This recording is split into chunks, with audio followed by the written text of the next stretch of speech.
तो बहुत बहुत नमस्कार सब बच्चों को। आप सबका स्वागत है रात की 9 बजे वाली क्लास में। तो जैसे कि आप लोग जानते हैं, आपके लिए ये क्लास आपके स्पेशली रेलवे एग्ज़ाम्स को लेकर, आपके लिए बेटा स्पेशली रेलवे एग्ज़ाम्स को लेकर आपकी ये क्लास चलाई जा रही है। रोज़ रात को 9 बजे बेटा आपकी ये लाइव क्लास होती है और हम रोज़ आकर बहुत शानदार क्वेश्चंस करते हैं।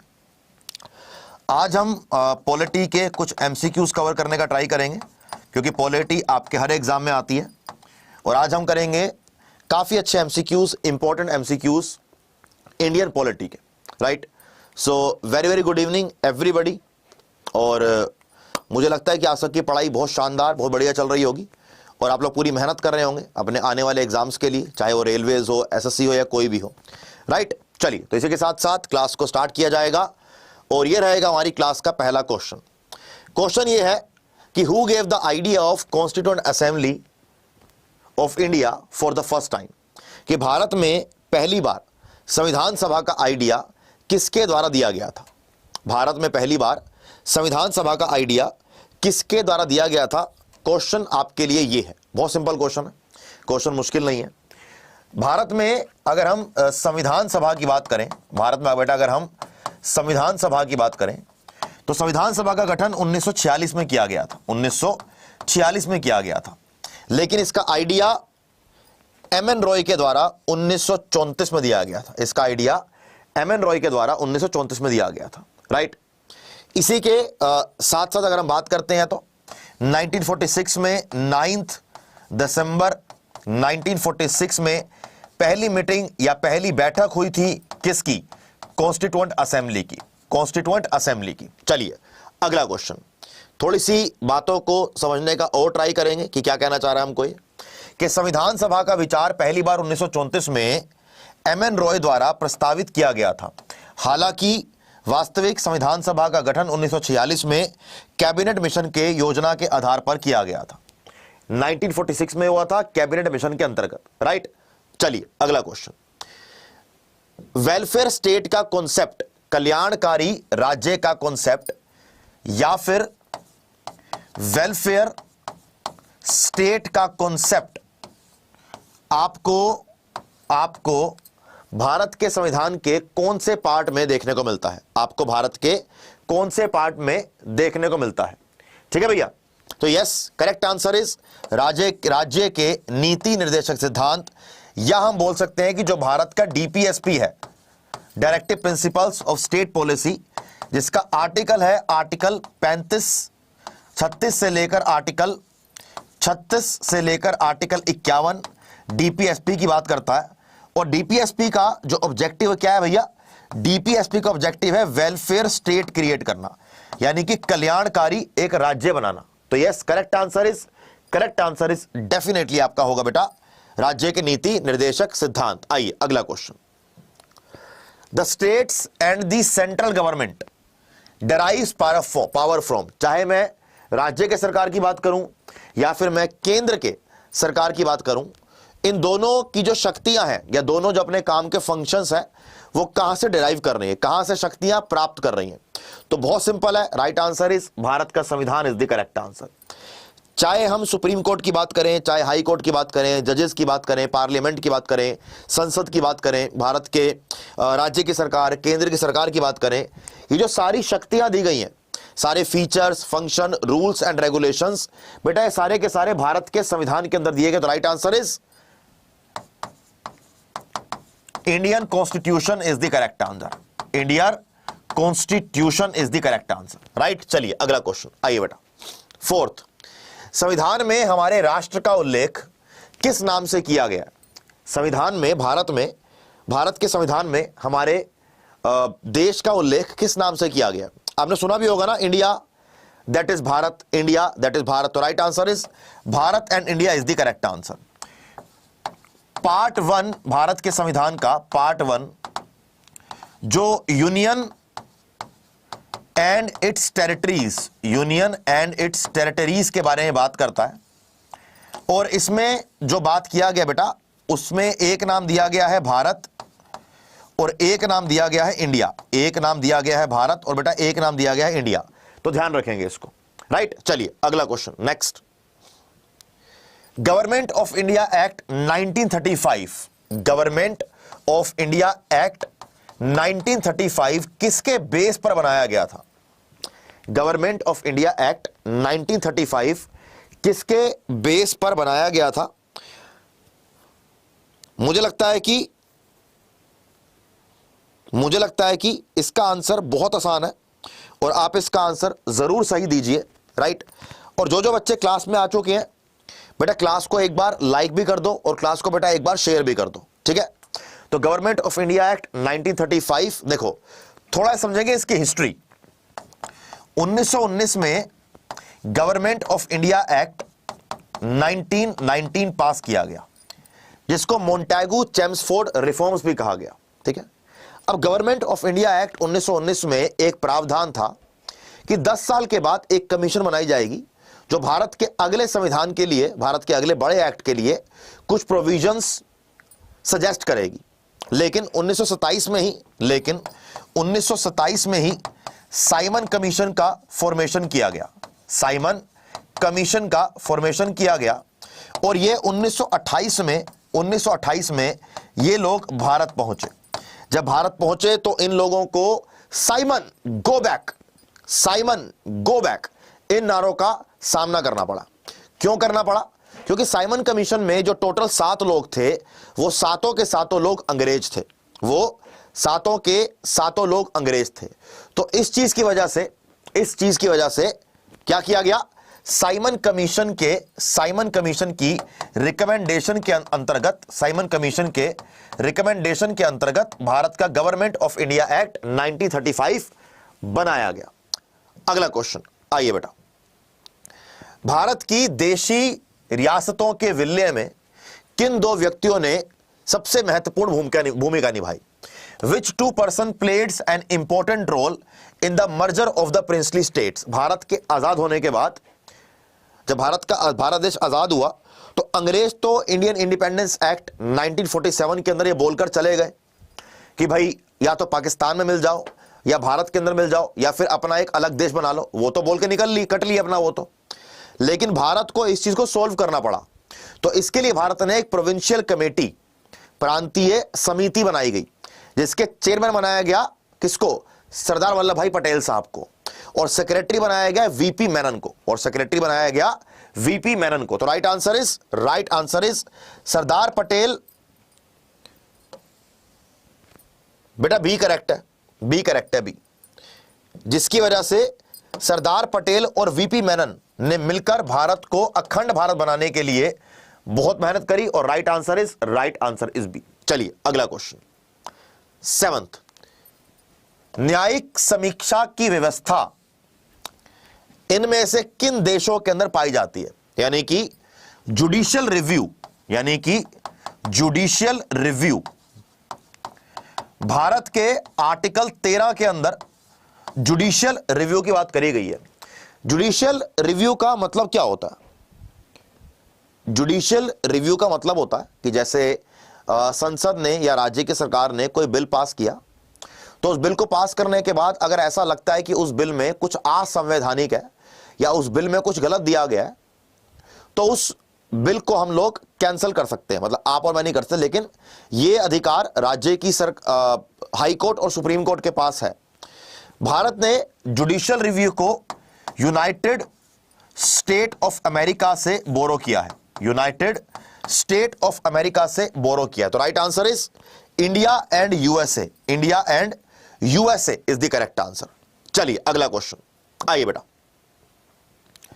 संविधान का कौन सा भाग नागरिकता से संबंधित है? संविधान का इनमें से कौन सा भाग नागरिकता से संबंधित है? देखो, part 1 union and it's territories, part 1 union and it's territories के बारे में बात करता है। पार्ट 4 डीपीएसपी के बारे में बात करता है।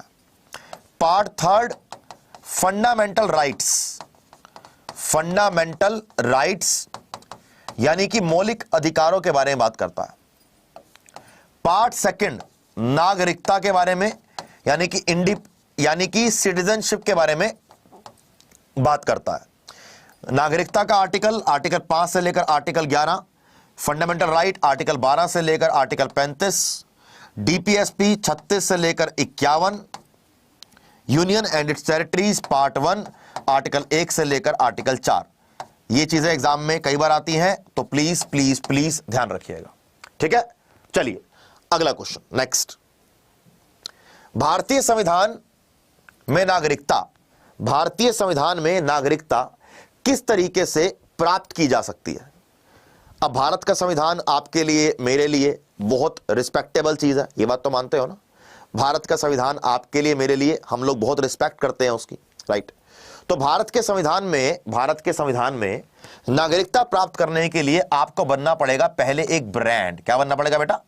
आपको बनना पड़ेगा पहले एक ब्रांड, आपकी अपनी पहचान होनी चाहिए।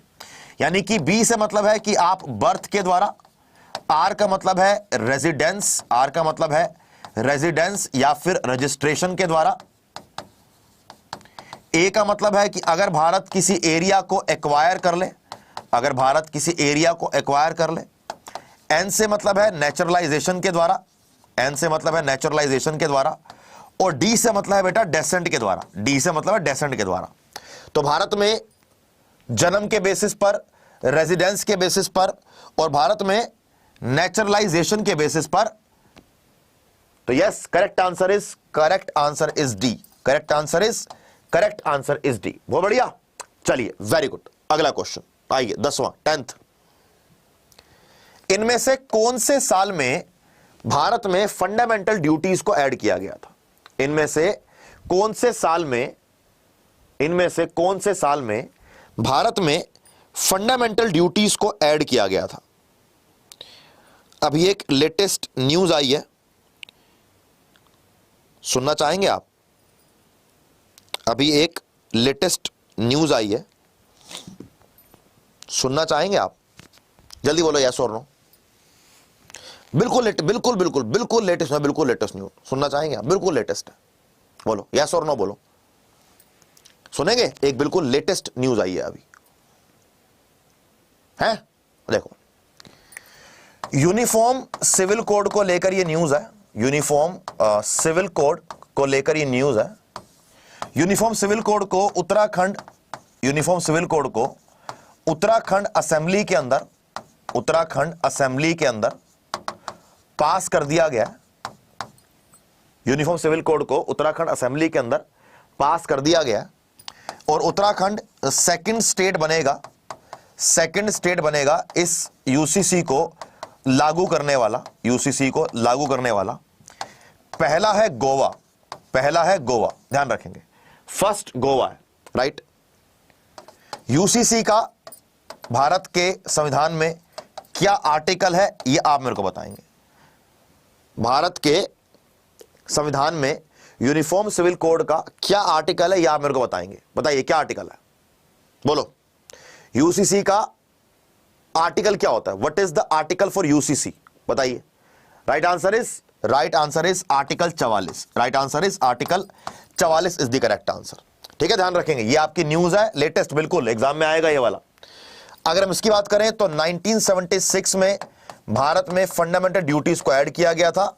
भारत में टोटल 11 फंडामेंटल ड्यूटीज हैं, जिसमें से 10 ड्यूटी को 1976 में 42वें संशोधन में ऐड किया गया, और बची गई एक ड्यूटी को 2002 में 86th अमेंडमेंट के अंदर ऐड किया गया। एक ये है और एक ये है, दोनों को मिलाकर 11 फंडामेंटल ड्यूटीज हैं। फंडामेंटल ड्यूटीज को स्वर्ण सिंह कमेटी के द्वारा फंडामेंटल ड्यूटीज को रिकमेंड किया गया था, और फंडामेंटल ड्यूटीज को हमने रशिया से यानी कि यूएसएसआर से बोरो भी किया है। इस बात को ध्यान रखेंगे, करेक्ट। चलिए अगला क्वेश्चन, नेक्स्ट। आपके सामने ये 1, 2, 3 और 4 मैच द फॉलोइंग दिया गया है, और पूछा गया है कि इनमें से रोंग मैच कौन सा है। पूछा गया है कि इनमें से रोंग मैच बताइए, रोंग मैच कौन सा है, कि गलत मैच द फॉलोइंग इनमें से कौन सा दिया गया है, आपसे ये पूछा गया है। तो बताइए जरा एक बार कि अकॉर्डिंग टू यू इनमें गलत मैच द फॉलोइंग आपको क्या नजर आ रहा है कि हाँ यार ये वाला तो गलत है? जरा ध्यान से देखो, ध्यान से। बहुत सारे बच्चे इसमें गलती करते हैं, बहुत सारे बच्चे इसमें गलती करेंगे और बहुत सिंपल है। मतलब आप सब लोग गलती कर रहे हो, अभी बताऊंगा ना, ऐसे करोगे अरे भाई क्या गलती कर दी, ऐसे बोलोगे अरे भाई ये क्या कर दिया, ये तो बिल्कुल ही काम खराब हो गया। देखो, नागरिकता पार्ट दूसरा ये तो सही है, फंडामेंटल राइट्स पार्ट तीसरा ये भी सही है। फिर लिखा है मौलिक कर्तव्य यानी कि फंडामेंटल ड्यूटीज, इसके आगे लिखा गया 6A, यहां लिखा गया 6A। तो क्या फंडामेंटल ड्यूटीज छठे पार्ट के ए में आती हैं? क्या फंडामेंटल ड्यूटीज छठे पार्ट के ए में आती हैं? सब लोग गलत दे रहे हो, सब के सब गलत आंसर दे रहे हो, सब के सब। फंडामेंटल ड्यूटीज 4A में है ना कि 6A में, तो सी आपको गलत दिया हुआ है, सी गलत है, सी, डी नहीं है, सी गलत है। डी तो सही है, पांचवा यूनियन की बात करेगा, छठा स्टेट की बात करेगा, यही तो पार्ट बात कर रहा है। यही गलती आप लोग एग्जाम में करके आओगे, इसीलिए क्वेश्चन एग्जामिनर ने ऐसे बनाया है कि आप 6A में क्या फर्क है दोनों में, उसने ये लिख दिया सही ये है, ये वाला करेक्ट है, ये वाला गलत है, लेकिन आप इन दोनों में कंफ्यूज हो गए और आपने आंसर गलत कर दिया, और आपने आंसर गलत कर दिया। बात समझ आई? चलिए अगला क्वेश्चन, नेक्स्ट। निम्नलिखित में से किस अनुच्छेद में समानता के अधिकार की, राइट टू इक्वालिटी की बात करी गई है? निम्नलिखित में से किस अनुच्छेद में राइट टू इक्वालिटी की बात करी गई है, यह बताइए आप मुझे। देखो, तैयारी तब पक्की जब सही के साथ साथ बाकी आर्टिकल आपको आते हो। आर्टिकल 14 समानता के अधिकार की बात करता है, आर्टिकल 19 स्वतंत्रता के अधिकार की बात करता है, आर्टिकल 20 अगर किसी पर्सन को अरेस्ट किया गया उसके फंडामेंटल राइट्स की बात करता है, article 21 right to life, article 21 right to life की बात करता है। आर्टिकल 14 में दो बातें बोली गई हैं, एक बोला गया है इक्वालिटी बिफोर लॉ, एक बोला गया है इक्वालिटी बिफोर लॉ कि कानून के सामने सब समक्ष है, सब सेम है। फिर बोला गया है कि इक्वल प्रोटेक्शन ऑफ लॉ के कानून आपको इक्वल प्रोटेक्शन प्रोवाइड करेगा, यह आर्टिकल 14 बात करता है। तो जिसने लगाया है आर्टिकल 14 लगाया है ऑप्शन नंबर ए, मेरे दोस्त मेरे भाई आपका आंसर करेक्ट है। ठीक है, चलिए अगला क्वेश्चन, नेक्स्ट आ जाओ। 13वां क्वेश्चन, यहां पर भी आपको ये ABCD 4 मैच द फॉलोइंग दिए गए हैं। आपने मुझे यह बताना है कि इन 4 मैच द फॉलोइंग में से गलत कौन सा है। आपने मुझे यह बताना है कि इन मैच द फॉलोइंग में से गलत कौन सा है। जल्दी बोलिए फटाफट, समय नहीं है इतना। क्या बोल रहा हूं मैं कि जल्दी बोलिए फटाफट, समय नहीं है इतना, बताइए। आओ जरा चेक करते हैं एक बार। देखो, आर्टिकल 14 यहां पर सही लग रहा है मुझे, इक्वालिटी की बात कर रहा है। आर्टिकल 16 इक्वालिटी ऑफ अपॉर्चुनिटी की बात कर रहा है, ये भी करेक्ट है। आर्टिकल 17 एबोलिशन ऑफ टाइटल्स, वाह भैया वाह, ये मिल गया हमें गलत, ये यहां पर गलत दिया हुआ है। तो हमारा जो आंसर होगा, हमारा आंसर होगा सी, हमारा आंसर है सी, क्योंकि आर्टिकल 17 अनटचेबिलिटी की बात करता है, अनटचेबिलिटी की, छुआछूत की, आस्पर्शता की बात करता है, अनटचेबिलिटी को एंड करने की बात करता है। आर्टिकल 18 एबोलिशन ऑफ टाइटल्स की बात करता है, आर्टिकल 18 एबोलिशन ऑफ टाइटल्स की बात करता है, यह भी ध्यान रखेंगे। ठीक है, चलिए अगला question 14th। Education which was initially a state subject, education जो कि पहले एक राज्य की सूची में था, उसको समवर्ती सूची में ट्रांसफर किया गया, लेकिन कौन से अमेंडमेंट से उसको समवर्ती सूची में ट्रांसफर किया गया था? कौन से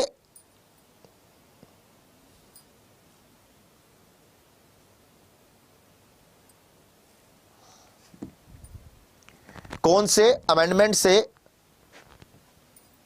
उसको क्या किया गया था? Very good, 42nd amendment act, 42nd amendment act 42nd constitutional amendment act, यानी कि संविधान का संशोधन, यानी कि जो संविधान का संशोधन हुआ था 1976 में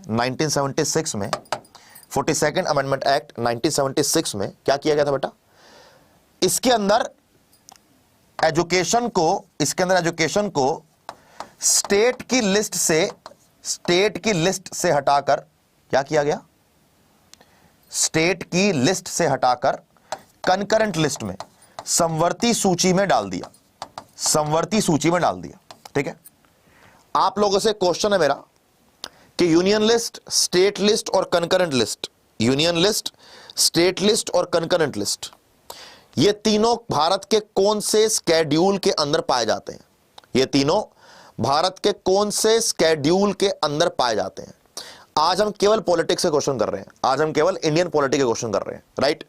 चलिए अगला क्वेश्चन, आइए बेटा। The permanent president of constituent assembly, संविधान सभा जो कि 1946 के अंदर बनाई गई थी अंडर द कैबिनेट मिशन, ये बनाई गई थी 1946 में, अंडर द कैबिनेट मिशन ये बनाई गई थी। इसके परमानेंट प्रेसिडेंट का नाम क्या था? देखो, इसकी पहली मीटिंग होती है, वेरी गुड, 7th शेड्यूल, इसकी पहली मीटिंग होती है 9 दिसंबर 1946, पहली मीटिंग, ठीक है। इसके बाद क्या होता है, यहां पर एक अस्थायी अध्यक्ष, यानी कि यहां पर एक टेम्परेरी प्रेसिडेंट को चूज किया गया, यहां पर एक टेम्परेरी प्रेसिडेंट को चूज किया गया।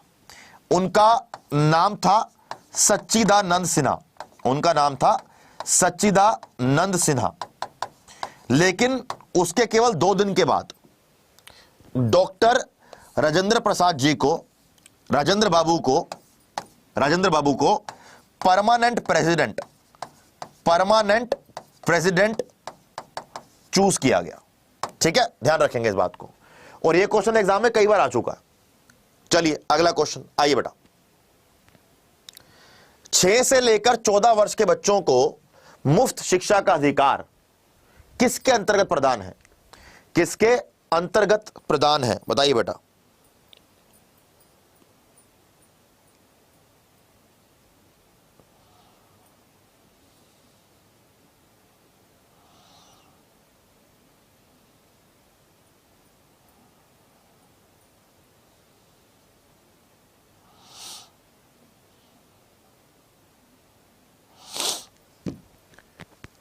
Very good.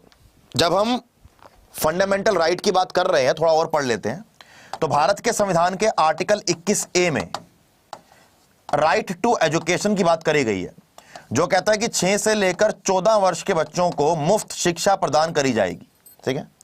यह भारत का एक मूल अधिकार है, यह भारत का एक फंडामेंटल राइट है, ध्यान रखेंगे इस बात को। नेक्स्ट आइए बेटा, अगला क्वेश्चन, चलिए।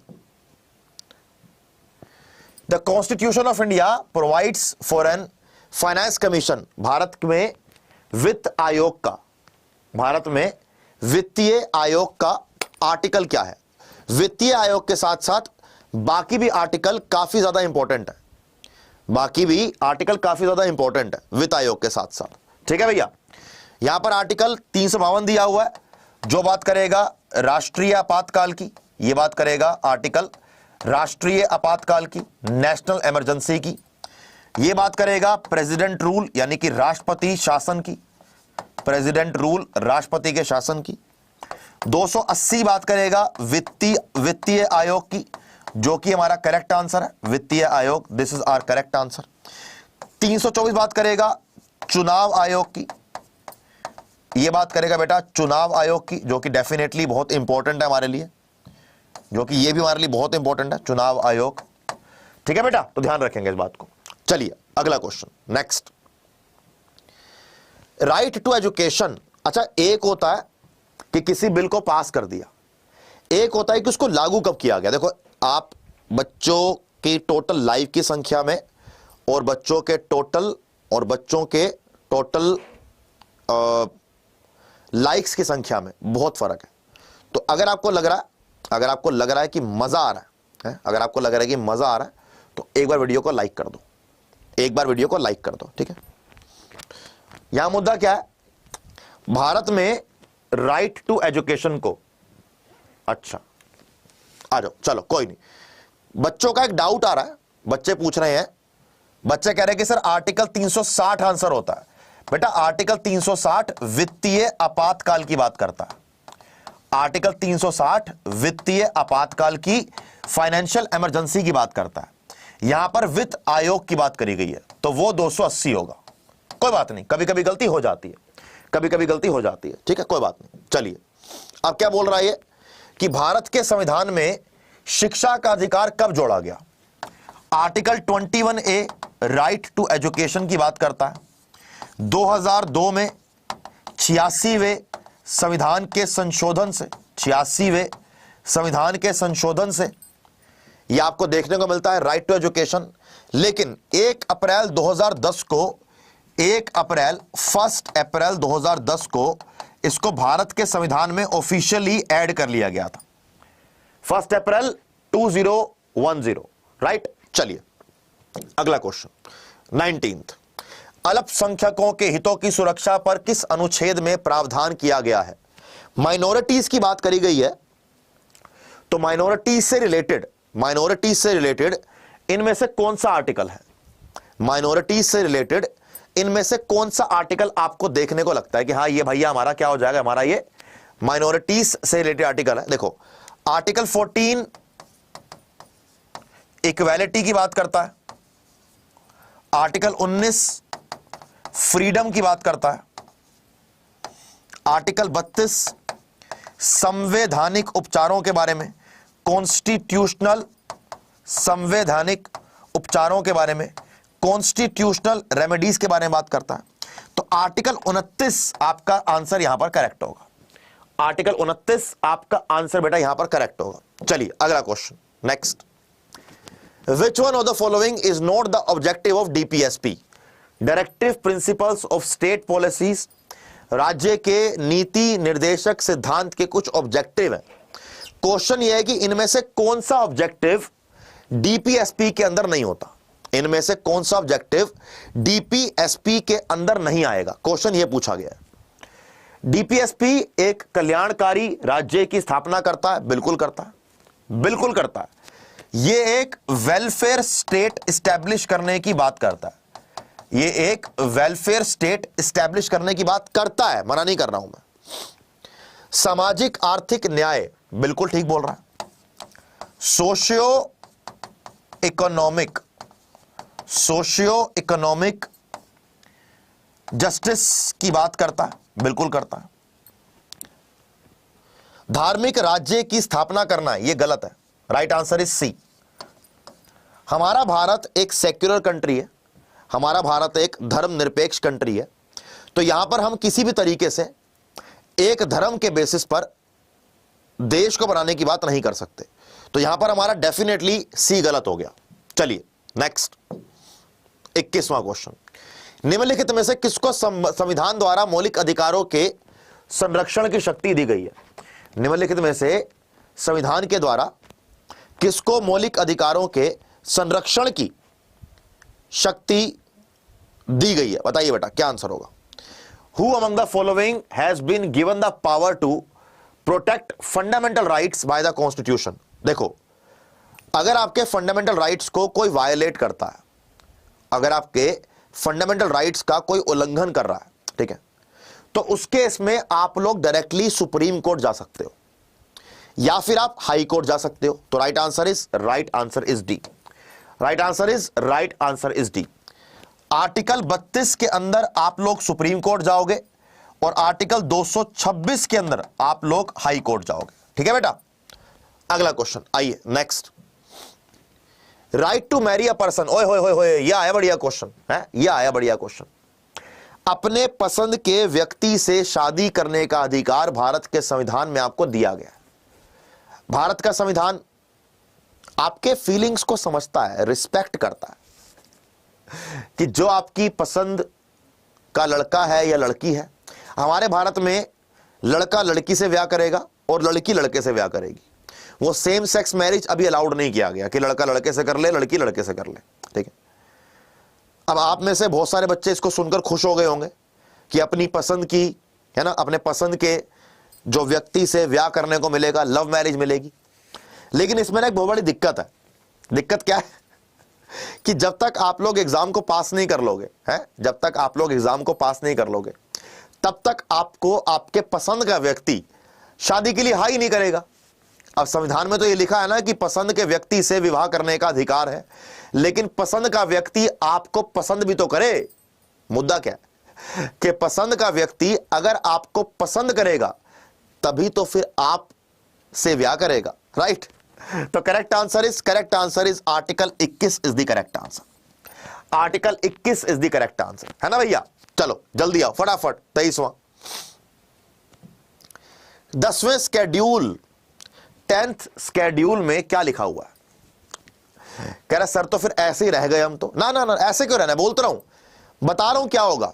एग्जाम पास कर ले, एग्जाम पास कर ले, बढ़िया सी नौकरी लगवा ले, जिसको तू पसंद करता है वो भी तेरे को हां कर देगी। देखो प्रैक्टिकल बात है ना, बहुत प्रैक्टिकल बात है। लाइफ में स्मार्ट होना बहुत जरूरी है। अब ऐसे किसी लड़के को कोई लड़की हाँ क्यों करेगी, ना कमाता है, ना धमाता है, ना कमाने के चांस लग रहे हैं, कोई फायदा नहीं है उसका। ये मोटिवेशन भी है, ये मोटिवेशन भी है कि अगर कोई लड़की पसंद है, किसी को लड़का पसंद है तो काम करो, पढ़ाई करो, मेहनत करो। और मैं लड़का लड़की दोनों के लिए बोल रहा हूं बात ये वाली। तो 1985 में भारत के 52वें संशोधन से ऐड किया गया था एंटी डिफेक्शन लॉ, ऐड किया गया था एंटी डिफेक्शन लॉ। तो यस, करेक्ट आंसर इज दल बदल विरोध कानून इज द करेक्ट आंसर। दल बदल विरोध कानून is the correct answer, right. चलिए अगला 73rd अमेंडमेंट एक्ट या 73rd संशोधन इन चारों में से किसके बारे में बात करता है? 73rd संशोधन इन चारों में से किसके बारे में बात करता है? केवल क्वेश्चन इतना सा है, केवल क्वेश्चन इतना सा है, बहुत सिंपल क्वेश्चन है। यह बात है 1992 की, यह बात है 1992 की। 1992 में 73rd अमेंडमेंट भी हुआ और 74th अमेंडमेंट भी हुआ। 73rd अमेंडमेंट बात करता है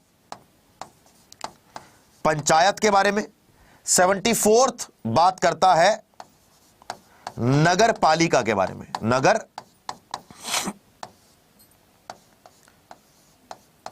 पालिका के बारे में, ठीक है। ये 73rd और ये 74th, ये 73rd और ये 74th, ये है 11वां स्केड्यूल, ये है 12वां स्केड्यूल। ध्यान रखेंगे इसको। तो right answer is Panchayati Raj is the correct answer. Right answer is Panchayati Raj is the correct answer. आइए भैया अगला question, next.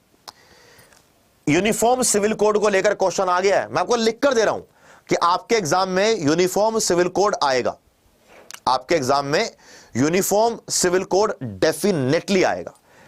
Uniform civil code Goa के अंदर लगा हुआ था, अब उत्तराखंड के अंदर भी लागू किया जाएगा, उत्तराखंड में भी लागू किया जाएगा। और 44वां संशोधन, 44वां इसका आर्टिकल है और डीपीएसपी का यह पार्ट है, डीपीएसपी का यह पार्ट है। ध्यान रखना बात को। अगला क्वेश्चन, चलिए नेक्स्ट। इनमें से कौन सा article consolidated fund of India के बारे में, कंसोलिडेटेड फंड ऑफ इंडिया के बारे में बात करता है? बहुत सिंपल क्वेश्चन है, ठीक है। अगर भारत के संविधान की बात करूं तो हमें एक संचित निधि की बात करी गई है और हमारे साथ एक आकस्मिक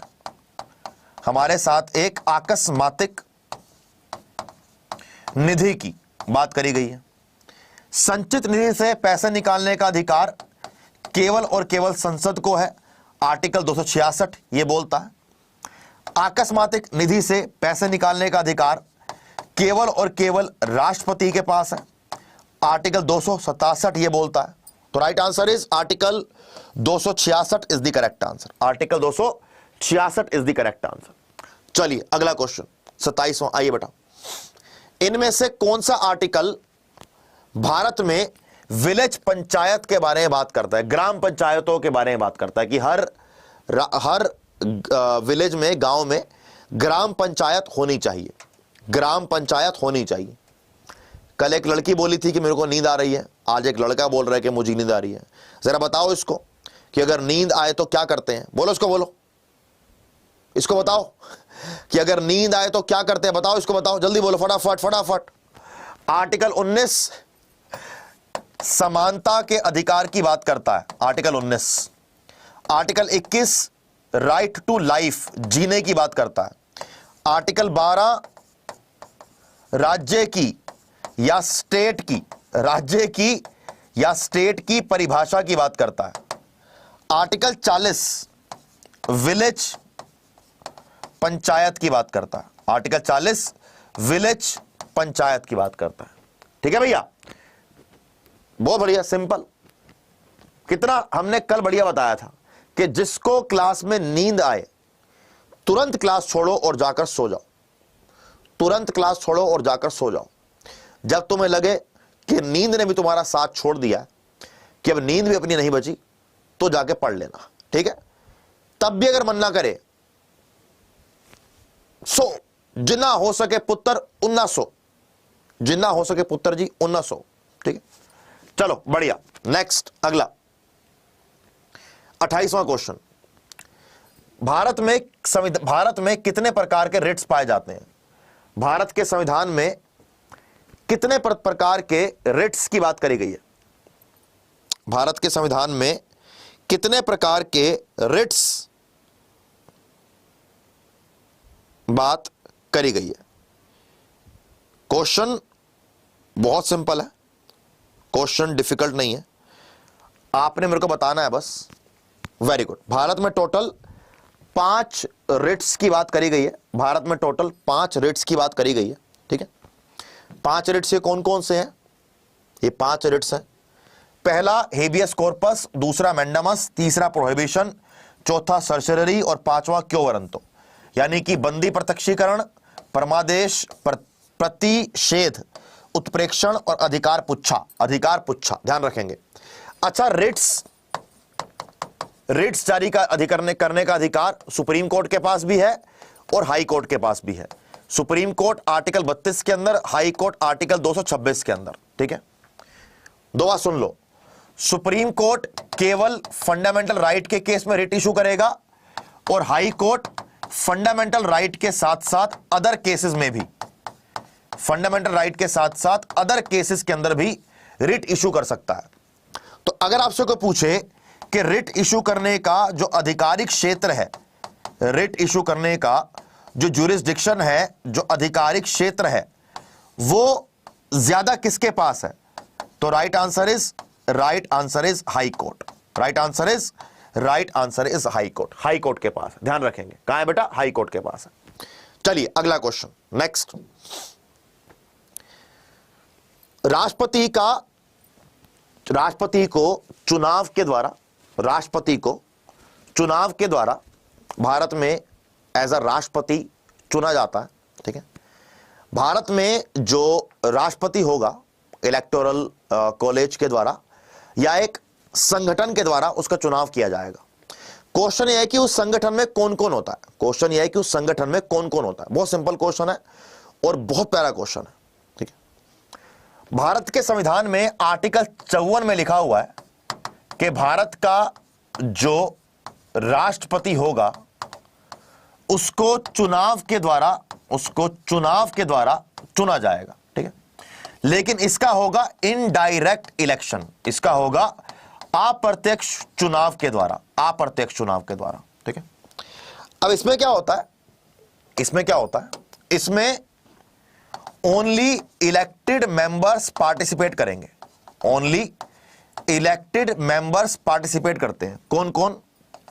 लोकसभा के, राज्यसभा के, सभी राज्यों में जो विधानसभाएं हैं, सभी राज्यों में जो विधानसभाएं हैं, साथ साथ दिल्ली में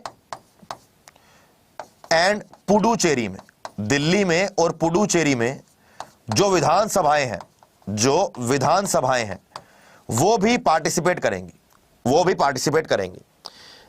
किसी राज्य में कोई विधान परिषद है तो वो पार्टिसिपेट नहीं करती।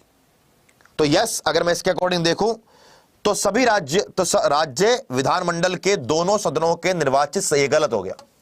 यहां पर हमारी स्टेटमेंट नंबर 2 गलत है, तो ये दोनों आंसर नहीं हो सकते। Right answer is D, right answer is D. हमारा यहां पर ऑप्शन नंबर डी करेक्ट है, डी डी डी। चलिए अगला क्वेश्चन आइए।